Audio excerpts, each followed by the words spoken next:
What's going on, everybody? Ezequiel Casas here for another episode of Buen Provecho. Today we're going to be making one of my favorite drinks of all time, Chicha Morada, or as I like to call it, Peruvian purple drink. So let's jump into it.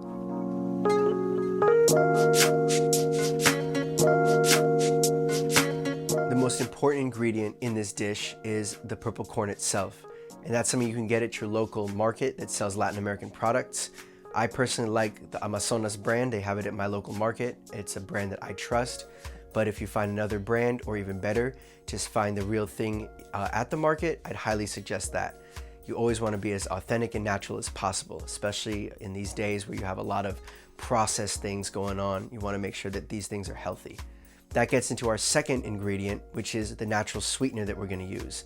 Now, I like to use canned pineapple, and there's a big distinction between different types of canned pineapple. What I always do is I check the ingredients to see that there's no high fructose corn syrup in the juice that they're soaking these pineapples.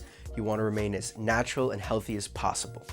The spices give it that unique flavor that really sets it apart from the store-bought stuff or the powdered stuff. So I used a whole stick of cinnamon and cloves. Now that we have those ready, we're going to turn our attention to our boiling pot of water.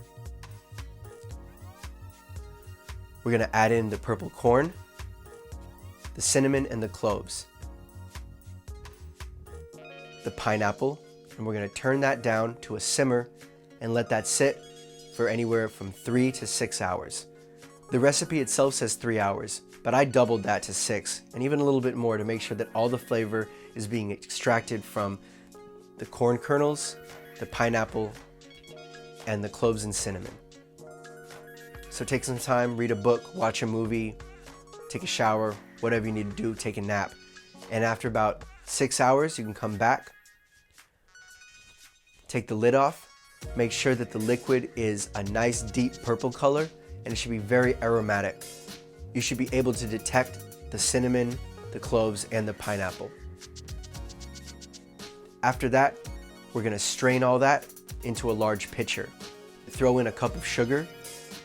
As I mentioned before, we want to keep this as natural and healthy as possible. So I used raw cane sugar.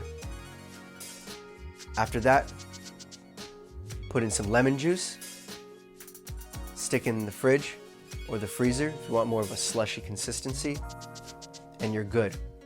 I personally like Chicha Morada a lot more than I like Inca Kola. So sue me.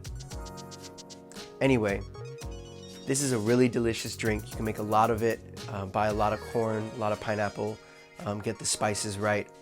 As I mentioned before, leaving it to simmer for a longer time is going to get you a more concentrated, more aromatic, and more distinct flavor in your drink. Enjoy your drink, have fun making it, and as always, buen provecho.